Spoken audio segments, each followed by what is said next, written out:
परम पूज्य आचार्य सम्राट श्रीमद जिन क्रांति सागर श्री शिवजी महाराज साहिब के पावन श्री चरणों में हमारी हार्दिक वंदना।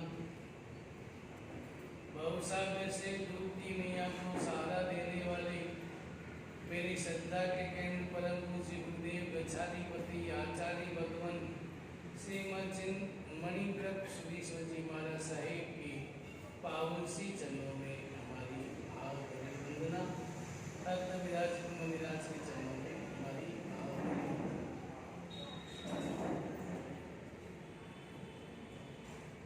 पर्युषण महापर्व का आज 5वां सूर्योदय हमारे जीवन में उदित हुआ।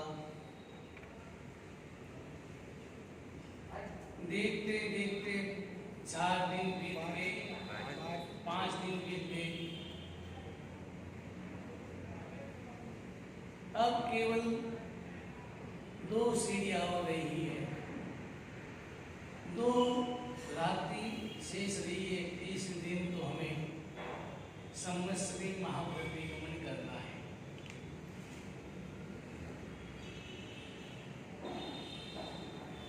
प्रतिगमन कैसे करें?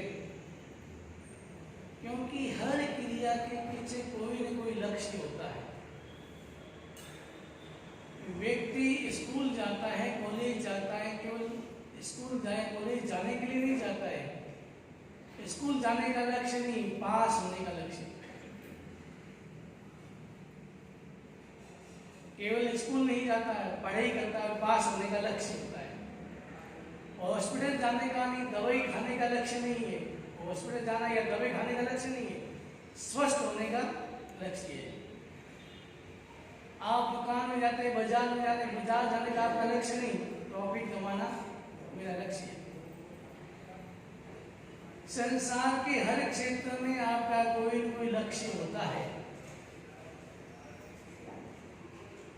धर्म के क्षेत्र में आपका क्या लक्ष्य है? संसार के क्षेत्र में आपका पूरा लक्ष्य होता है। हर कार्य आप लक्ष्य बना के आप चलते हैं। लेकिन धर्म के क्षेत्र में आपका क्या लक्ष्य है? धर्म के क्षेत्र में आपने क्या लक्ष्य बनाया? पर्युषण महापर्व आए, लेकिन पर्युषण महापर्व का आपने लक्ष्य क्या बनाया?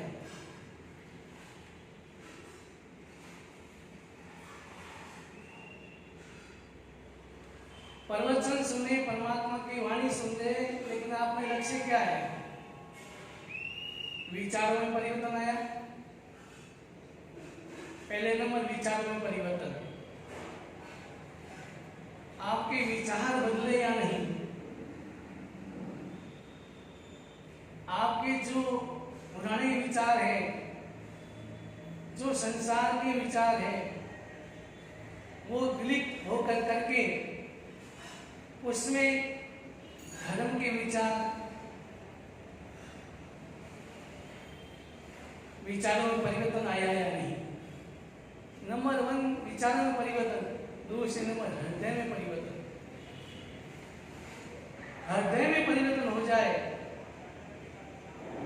विचारों में फिर भी आपके परिवर्तन हो जाता है। मन में आता है ये सही नहीं है, विचारों में आता है ये विचार ये सही नहीं है। लेकिन जब तक हृदय में परिवर्तन नहीं आएगा तो विचार केवल विचार बन के ही रह जाएंगे। भाव आए, कल विचार आए कि मुझे भी बोली बोलनी चाहिए, लेकिन हृदय में भाव नहीं आए तो भी बोली बोल सकता, बोली नहीं बोल सकता। और ये भी मानते वातावरण का भी बहुत असर होता है। वातावरण का, अब समझती के दिन उपवास करते हैं, तुम्हारे क्या है मेरे उपवास, तेरे क्या है मेरे उपवास, उपवास उपवास उपवास, तो उपवास हो जाता है। और अगर पाचम को कहेंगे कि उपवास करो तो छठ को गए तो नहीं होगा, क्योंकि वातावरण का असर होता है। इसी प्रकार की बोली होती है,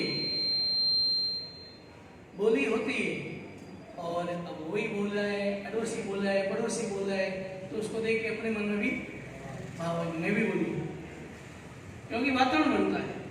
तो वातावरण का जीवन में बहुत असर होता है। तो यहाँ धर्म का वातावरण है, तो धर्म के वातावरण हमारे विचार बदलते हैं, विचार बदलते, लेकिन हृदय में परिवर्तन नहीं होता है। और हृदय में परिवर्तन नहीं हुआ, विचारों में परिवर्तन होगा, फिर हृदय में परिवर्तन होगा, तब कहीं जाके जीवन में परिवर्तन होता है। व्यक्ति विचारों में परिवर्तन लाता है, हृदय में परिवर्तन लाता है, वैराग्य पैदा होता है, तब तक कहीं जाके वो संयम लेकर जीवन परिवर्तन करता है। लेकिन आप प्रवचन सुनते हैं तो आपने क्या प्राप्त किया? क्या आपके विचारों में परिवर्तन हुआ? विचारों में परिवर्तन हुआ? हृदय में परिवर्तन हुआ? दो बात आ जाएगी, विचारों में, हृदय में, तो जीवन अपने आप परिवर्तन हो जाएगा। लेकिन हमने लक्ष्य नहीं बनाया। प्रवचन सुनने का लक्ष्य क्या बनाया आपने? केवल यहाँ आके सुन लिया, बात पूरी। लेकिन मैं प्रवचन सुनने 1 घंटा जा रहा हूँ, 1 घंटा मैं निकालूंगा, प्रवचन सुनूंगा, सुनने जा रहा हूँ, लेकिन सुनने का लक्ष्य क्या बनाया? जीवन में उतारने का, जीवन में परिवर्तन करने का, कि क्या मनोरंजन करने के लिए, या बस केवल दिखाने के लिए? लक्ष्य क्या आपका? जब तक आपका लक्ष्य से कोई भी क्रिया नहीं करेंगे, तब तक व्यक्ति जीवन में सफलता प्राप्त नहीं कर सकता। और संसार के क्षेत्र में आप लक्ष्य बना के चलते हैं, लेकिन धर्म के क्षेत्र में आपका कोई लक्ष्य नहीं होता। अब समष्टि का प्रतिबंध करेंगे, तो समष्टि प्रतिबंध का लक्ष्य क्या आपका? क्या लक्ष्य है? केवल प्रतिबंध करना? तो उसका लक्ष्य क्या है? क्षमा, माफ करना और साफ करना, क्षमा देना, क्षमा लेना, देने वाला भी महान और लेने वाला भी महान। क्षमा अगर नहीं होगी, देश के दर्द को छोड़िए, दिल से दिलों को मिलाइए। समष्टि का प्रतिबंध लक्ष्य है, देश के दर्द को मिटाइए, छोड़िए और टूटे रिश्तों को मिलाइए। ये समष्टि का पहला लक्ष्य है। द्वेष को समाप्त कीजिए, छोड़िए और टूटे हुए दिल को मिलाइए। ये पहला लक्ष्य है समष्टि महाप्रतिगुण का।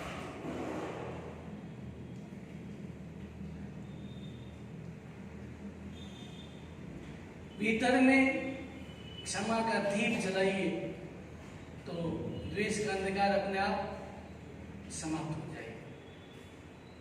तो प्रतिगुण करने से पहले अब केवल 2 दिन बाकी है, दूसरे दिन तो हमें समष्टि प्रतिगुण करना है।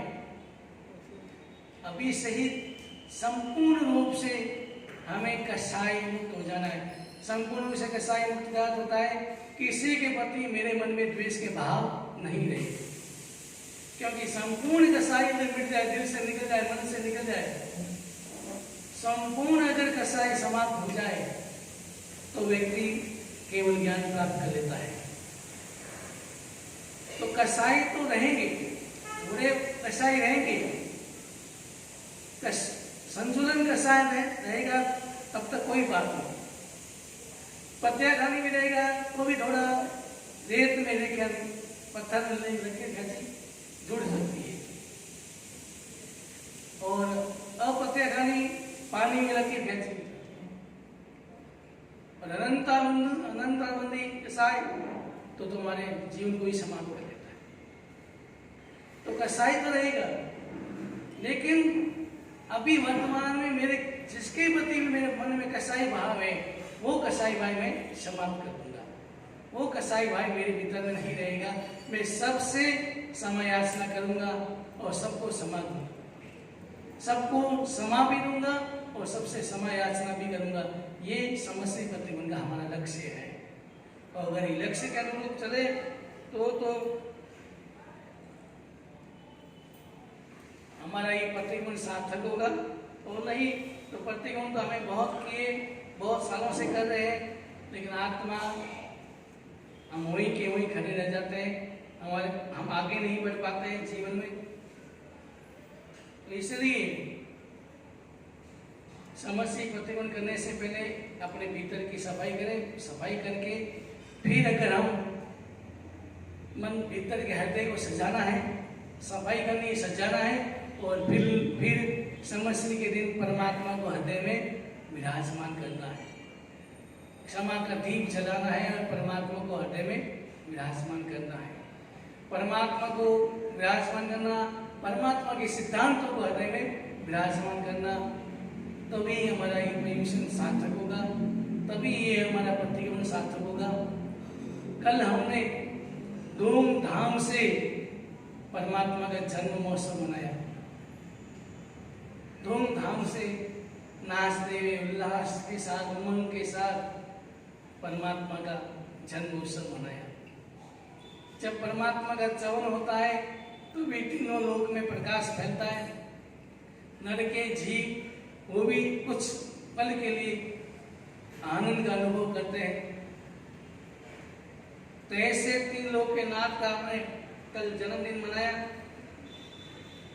अब हम परमात्मा के जीवन में प्रवेश करेंगे कि परमात्मा का जन्म हुआ उस समय परमात्मा नहीं जानते थे कि मैं तीर्थंकर बनूंगा या मैं केवल ज्ञान प्राप्त करूंगा, दीक्षा लूंगा, केवल ज्ञान प्राप्त करूंगा, मोक्ष को प्राप्त करूंगा। जन्म से वे वो नहीं जानते थे। हम जानते इसलिए कि हमें मालूम है कि परमात्मा ने दीक्षा दी, केवल ज्ञान प्राप्त किया, तीर्थ की स्थापना की और मोक्ष को प्राप्त किया। तीर्थंकर की आत्मा वो तीर्थंकर बने, हम जानते हैं, लेकिन परमात्मा जन्म से नहीं जानते। भले वो तीन ज्ञान के स्वामी थे, लेकिन कभी उन्होंने ज्ञान का उपयोग नहीं किया। परमात्मा का जो ही जन्म होता है, सबसे पहले 56 कुमारियों का आसन कंपायमान होता है। 56 कुमारियों का आसन कंपायमान होते हैं, और वो जो अपने ज्ञान से देखती है कि परमात्मा का जन्म हुआ है, तो 8 हाड़ के रूप में लेके आती है।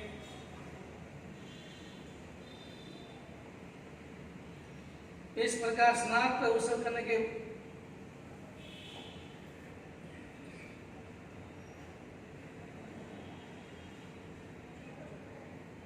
सबसे पहले इंद्राणी आती है, और इंद्राणी आके परमात्मा की भक्ति करती है, नमन करती है, परमात्मा की भक्ति करती है, और तिलक से परमात्मा का तिलक लगा के परमात्मा के प्रति अहो भाव मन में रखती हुई, नाचती हुई, भक्ति करती हुई फिर अपने स्थान पर जाती है।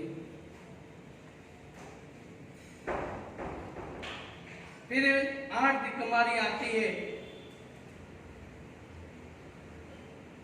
और 8 दिक्कुमारियां हाथ में पंखी लेके पूरे भूमि शोषण करती है, वायु से भूमि शोषण करती है, और भूमि शोषण करके पुष्प सुगंधित जल छिड़कती है, और इस प्रकार अपना आचार निभा करके वो अपने स्थान पे चली जाती है।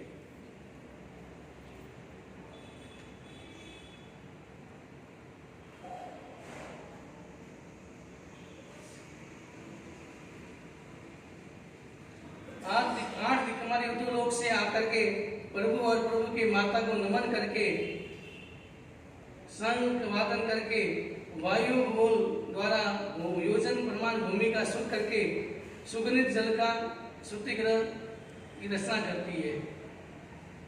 सुगंधित करके शुद्धि ग्रह की रचना करती है। ये 8 दिक्कुमारी आती है। उसके बाद 8 दिक्कुमारी उद्योलोक से आकर के वंदन किया और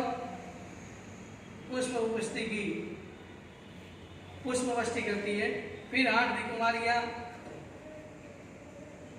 पूर्व दिशा से रुचक पर्वत से आकर के वंदन किया, और कुछ देखने के लिए दर्पण लेके आती है और परमात्मा का दर्पण करती है, दर्पण में मुंह देखती है। फिर 8 दिक्कुमारियां दक्षिण पर्वत से आकर के हाथ में कलश लेकर धारण करके भगवंत और मातेश्वरी की स्नान कराती है। फिर 8 दिक्कुमारियां पश्चिम दिशा से रुचक पर्वत से आकर के वंदन करके दोनों हाथों से पंखे लेकर आती है और पंखों से परमात्मा को पंख डालती है।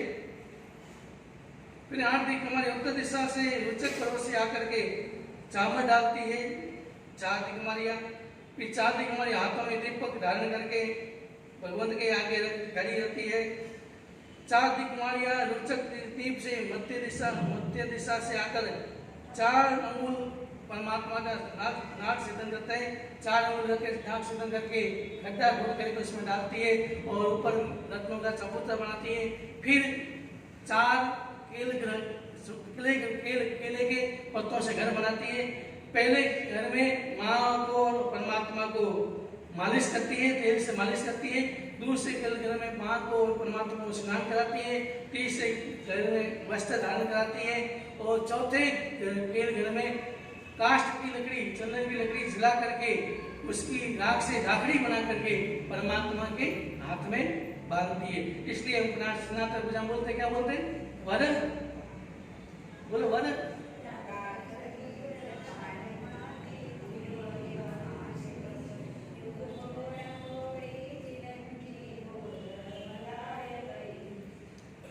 इस प्रकार राखड़ी बांध के एक गुण आयुष्य का आशीर्वाद देती है कुमारियां। लेकिन आशीर्वाद देती है, वो तो जितना होता है, लेकिन आशीर्वाद देती है कि परमात्मा के ज्यादा आयुष्य होगा तो ज्यादा भव्य जीवों को उद्धार करेंगे। आशीर्वाद देके सभी 56 कुमारियां अपना आचार निभा करके वो वापस अपने स्थान पर चली जाती है।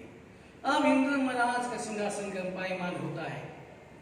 अब इंद्र महाराज को पता चलता है, पहले क्षण में तो थोड़ा आक्रोश भी आता है कि मेरा सिंहासन किसने कंपायमान किया, कौन ऐसा दुष्ट। फिर बाद में इंद्राणी कहती है कि आपके पास ज्ञान है, ज्ञान का उपयोग कीजिए, देखिए आपका ये सिंहासन क्यों कंपायमान हुआ। तब इंद्र महाराज ज्ञान का उपयोग करते हैं, तब पता चलते हैं अरे परमात्मा का जन्म हुआ है। परमात्मा से समाय याचना करते हैं और समाय याचना करते करते सिंहासन से नीचे उतरते हैं और 8 कदम आगे बढ़ करके परमात्मा की स्तुति करते हैं। चवन कल्याणक में भी स्तुति करते हैं और जन्म कल्याणक में भी परमात्मा की स्तुति करते हैं। कौन से सूत्र से? तो दावा पूरा करें, अपन के नमो का पाठ करें, परमात्मा की स्तुति करें। नमो तम अरिहंतानं भगवंतानं वायुज्ञानं तीर्थयानं सयसुदानं पुरुषोत्तमानं पुरुषस्यानं पुरुषोद पंडरियानं पुरीश्वर गंधथेनं लोकोत्तमानं लोकनानं लोकज्ञानं लोकपरिमाणं लोकपचवागरणं अभेदानं चकुदानं मग्दानं सदंध्यानं गोविद्यानं धमध्यानं धमदेश्यानं धमनायकानं संधम सायनं धम्मवद चावुरंत चक्रवर्तिनं परिहय वंदनानं संधान विचमनं चिन्नानं जव्यानं तिन्नानं दार्यानं बुद्धानं पयानं मुक्तानं वगानं समनं सुप्रदर्शनं जीव महिला मरुव मरता मखय बाबा मापन रावत स्थिति नाम दान संपन्नतानं मोजिनं जीवयानं जेष्ठा जे भविष्यनि लागे गले संपयि भगवान से दिनेन वंदामि। इस प्रकार परमात्मा इंद्र महाराज ने परमात्मा की स्तुति की, अलग अलग उपमाएं दी। अभय ध्यान अभय को देने वाले हो, चक्कू ध्यान चक्कू को देने वाले हो, मग ध्यान शरण को देने वाले हो, धम्म वर चावल चक्रवर्ती परमात्मा को सारथी की उपमा दे दी। जिस प्रकार सारथी घोड़े को सही दिशा में चलाते वैसे ही परमात्मा भवी जीवों को मार्ग बताते। इस प्रकार अलग अलग उपमा से इंद्र महाराज ने परमात्मा की स्तुति की। और इसमें मेघ कुमार का उदाहरण बताया, मेघ कुमार कैसे भटक गए थे और कैसे सही रास्ते में उनको लाया। मेघ कुमार परमात्मा की देशना सुनी, दीक्षा दी और दीक्षा लेने के बाद पहली ही रात में, और हमारे यहाँ ऐसा है नहीं कि पैसे वाला हो तो उसको अलग व्यवस्था करें या गरीब हो तो उनको अलग व्यवस्था करें। साधु जीवन में ऐसा नहीं होता है। यहाँ तो क्रमशः दीक्षा पर्याय के अनुरूप व्यवहार होता है। तो सबसे छोटे थे तो सबसे लास्ट में उनका संसार लगा। क्रमशः होता है हमारे यहाँ, पहले बड़े जो दीक्षा पर्याय के अनुरूप क्रमशः संसार लगता था तो लास्ट में संसार लगा। अब दूसरे साधु माता करने के लिए उठते तो ठोकर भी लगती, उसकी पाँव की रेत भी गिरती और वे कुमार मिला गया। रात भर परेशान रहा, नींद नहीं आई, कभी ठोकर लगती है कभी उसकी रेत उड़ती है। अब राजकुमार था, और पहले ही दिन इस प्रकार की स्थिति बनी, वो विचलित हो गया। मन में आया कि नहीं, ऐसा शरीर तो मैं नहीं पाल सकता। अरे भगवान को ही देखना, आज भी मैं दीक्षा ली और आज ही मुझे पीछे सबसे लास्ट में सुलाया, आज तो कम से कम अपने पास सुलाना था। लेकिन नहीं, हमारे यहाँ साधु जीवन में जो नियम है वो नियम है, सबसे छोटा लास्ट में संतान लगता है। और जब इस तरह से विचलित हुआ तो मन में आया कुछ नहीं, अभी भी कुछ नहीं हुआ, कल जाऊंगा और भगवान को होगा वापस दे दूंगा और घर चला जाऊंगा, बाल तो वापस आ जाएंगे और आगे तो अभी घर पर ही है, वापस जाऊंगा और संसार में आराम से जीऊंगा। सुबह का इंतजार करने लगा, विचार बदले, स्थिति बदली, विचार बदले। हमारे भी हर विचार स्थिति के अनुरूप बनते हैं। अनुकूलता में प्रसन्नता की स्थिति बनती है और प्रतिकूलता में उदासी आ जाती है। जबकि परमात्मा कहते हैं, गुरु महाराज हमेशा कहते हैं, अनुकूलता में मुस्कुराते रहो, प्रतिकूलता में मुस्कुराते रहो, वही तुम्हारी साधना है। अनुकूलता में हर व्यक्ति मुस्कुराता है, हंसता है, लेकिन प्रतिकूलता में मुस्कुराना सीख ले तो वही तो उसका जीवन सफल हो जाता है। मेघ कुमार को थोड़ी सी प्रतिकूलता ही, विचलित हो गया मन और सोचा कि सुबह परमात्मा को होगा दे दूंगा, वापस चला जाऊंगा घर पर। और सुबह हुई, वो गहरा परमात्मा के पास गया और परमात्मा तो ज्ञानी थे। परमात्मा ने कहा, मेघ कुमार तुम्हारे मन में आ गया, एक रात्रि में थोड़ा सा कष्ट देखा, तुम्हारे मन में आ गया मैं होगा वापस दे दूंगा, घर चला जाऊंगा, लेकिन तुम अपना पूर्व भोग दे, अपना पूर्व भोग दे। परमात्मा ने ज्यों ही दिया। परमात्मा हमेशा पहले जाति से ज्ञान नहीं कराते, तो पहले अपना पूर्व भोग दे। और मैं कुमार को जाति समझ गया हूँ, पूर्व में तुम हाथी थे और जंगल में आग लग गई, सारे जीव एक जगह इकट्ठे हुए, तुम भी एक जगह खड़े थे और अचानक तुम्हारे शरीर पे खुजली आई, तुमने खुजली के लिए एक पांव ऊपर किया और इतने में खरगोश आके, छोटा सा खरगोश आके बैठ गया। छोटी जगह उसके लिए शरीर जगह खाली नहीं, आगे बैठ गए।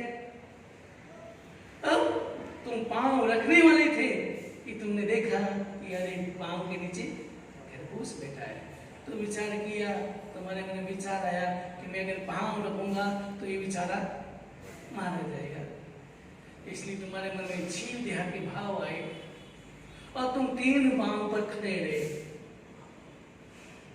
3 दिन तक तुम 3 पांव पर खड़े रहे और चौथे दिन जब आग शांत हुई, सभी जीव चले गए।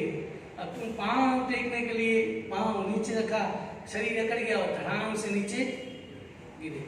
वहां से चल के तुम कहाँ आए, जीव दिया का पालन किया, इसलिए तुम आज मेघ कुमार बने। तुमने उस समय 3 दिन तक तुम कष्ट उठाए, जीव दिया का पालन, जीव दिया के प्रति करुणा, जीवों के प्रति करुणा के भाव थे तेरे, और उस कारण से तुम ये मेघ कुमार बना। और थोड़ा सा कष्ट देख के विचलित हो गया और मेघ कुमार स्थिर हो गए, विचार बदल गए कि नहीं, ये तो कुछ नहीं है,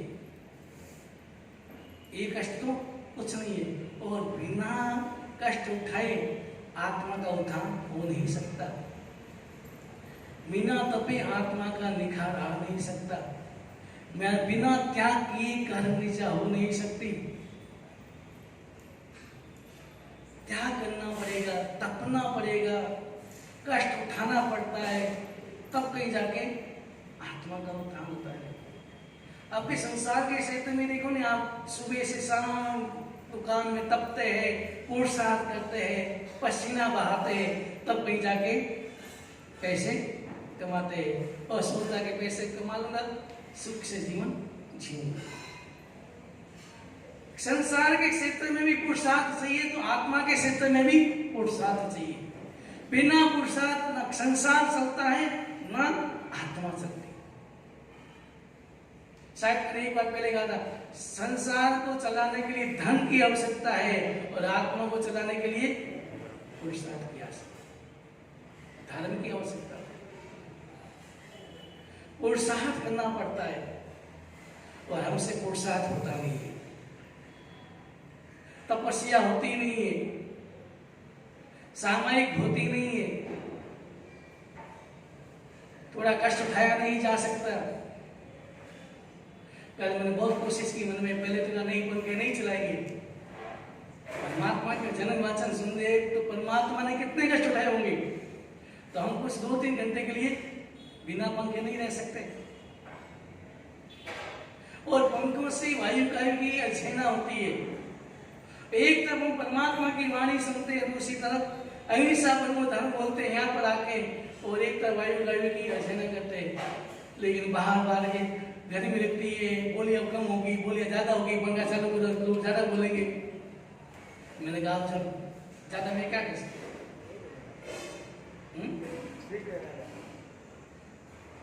नहीं क्या, वो 3 बार मैंने मना किया, उसने मेरी बात में नहीं हरगिज नहीं। लेकिन हम शरीर को कष्ट नहीं दे सकते, थोड़ी सी गर्मी हो परेशान हो जाते, उथल पुथल हो जाती है। लेकिन मैं ज्ञानी नहीं हूँ, ज्ञानी होता था आपका पूर्व बता देता कि देख पूर्व में तुम क्या थे, उसने कितने कष्ट उठाए थे, या थोड़ा सा कष्ट नहीं उठा सकते? क्या मालूम पूर्व में क्या थे, तिरछ में तो कितने कष्ट उठाए होंगे, नरक में तो कष्ट ही कष्ट उठाए होंगे। जब परमात्मा का जीव भी नरक में जा सकता है, तीर्थंकर की आत्मा भी नरक में जा सकती है, तो हमारी आत्मा तो क्या, तो हमने पहले पूर्व में कितने कष्ट उठाए होंगे, तब कहीं जाके यहाँ मनुष्य जन्म मिला। और यहाँ आने के बाद समझ है, समझते सब है कि पंखे से क्या होती है, वायु की अड़चना होती है, समझते हैं, जानते हैं सब, लेकिन फिर भी और ये जो जितनी एशिया लगी ना, एसी उससे जितनी एसी ज्यादा बढ़ेगी उतनी बारिश कम होगी, उतनी बारिश कम होगी। आप पूछो क्यों? मैंने साइंस में पढ़ा है, क्योंकि एसी गर्म हवा बाहर फेंकती है और गर्म हवा से बाहर का जो गीलापन है वो गर्म हवा सौंप लेती है, तो गीलापन आपको पानी ऊपर जाएगा ही नहीं, तो आएगा कैसे? पहले बार मुंबई में समय पर बारिश हो जाती थी, अब मुंबई में कई बार लेट होती है बारिश। क्यों? जितनी एसी बढ़ेगी, एसी बढ़ती है, गर्म हवा बाहर फेंकती है और गर्म हवा से बाहर का गीलापन गर्म हवा सौंप लेती है, तो पानी ऊपर जाता ही नहीं, पहुंच नहीं पाता, तो बारिश कहां से? जितनी सुविधा उतनी दुविधा। जीव इंसान है अलग बात, लेकिन सुरक्षा के साथ अब एसी जो व्यक्ति एसी में रात दिन बैठता है, अगर बाहर जाना पड़ता है और बाहर जाते हैं, उसकी जो कोशिकाएं होती है, जो गर्म सहन करने की जो कोशिकाएं होती है, वो कोशिकाएं मर जाती है। और फिर अगर बाहर जाता है तो फिर उसको शरीर में खुजली आती है, शरीर चमड़ी जलती है, सूखती है, फिर शरीर में सहन नहीं कर पाता है, फिर शरीर लाल हो जाता है। जितनी शरीर की सुविधा उतनी दुविधा है। और एक मजदूर को देखो, दिन भर पत्थर तोड़ता है, गर्मी में बैठा रहता है, वो कभी उसको कोई तकलीफ नहीं होती, क्योंकि उसकी कोशिकाएं मजबूत होती है। तो शरीर को जितना सुविधा में बचाओगे, शरीर उतना ही दुविधा में पड़ेगा। तो मेघ कुमार को परमात्मा ने कहा, तुम पूर्ण भूमि में कितने कष्ट देख, तो क्या किया? जीव दिया कर तुम 3 पांवों पर 3 दिन तक खड़े रहे, और यहाँ तो थोड़ा सा कष्ट हुआ और तुम इस प्रकार के विचलित हो गए। इस प्रकार परम मेघ कुमार को वापस सही मार्ग पर लाए। धर्म साइन परमात्मा स्वार्थी के स्वरूप है। घोड़े जब इधर उधर स्वार्थी सही दिशा में लाते हैं, वैसे परमात्मा का स्वरूप। इस प्रकार मेघ कुमार का उदाहरण आता है। परमात्मा महाराज ने सिंहासन उत्तर के परमात्मा की स्तुति की और फिर हरिण गणेश देव को आदेश देते हैं कि जाके सुघोषा घंटा बजाओ और सारे देवी देवता को सूचना दो कि मेरू पर्वत पर चलना है और परमात्मा के अभिषेक करते हैं। और रण गणेश देव जाता है, एक सुघोषा घंटा बजाता है, सारे देवी देवताओं के विमान में घंटी बज जाती है। अब आजकल क्या एक मोबाइल में मैसेज भेजा कि सारे में पहुंच जाता है। पहले भी ऐसे ही सिस्टम होगा कोई इन देवलोक में भी, एक सुघोषा घंटा बजाया कि सारे देवी देवताओं के विमान में घंटी बज गई। चलो चलो नंदीसा देव जाना है, अड़ाई देव जाना है और परमात्मा के मेरू पर्वत पर जाके परमात्मा के अभिषेक करते सभी देवी देवताओं को सूचना दी। और इंद्र महाराज खुद परमात्मा के माता के पास आते हैं, परमात्मा को वंदन करते हैं, परमात्मा मैं आपका अपना आचार निभाने आया हूँ। और परमात्मा की माता को निद्रा दे करके परमिंद्र ने सोचा मैं ले जाऊंगा और पीछे माँ की आंख खुल गई, बेटे को नहीं देखेगी तो दुखी होगी, इसलिए परमात्मा की माता को निद्रा दे दिया। सपने निद्रा दे करके परमात्मा की जगह उस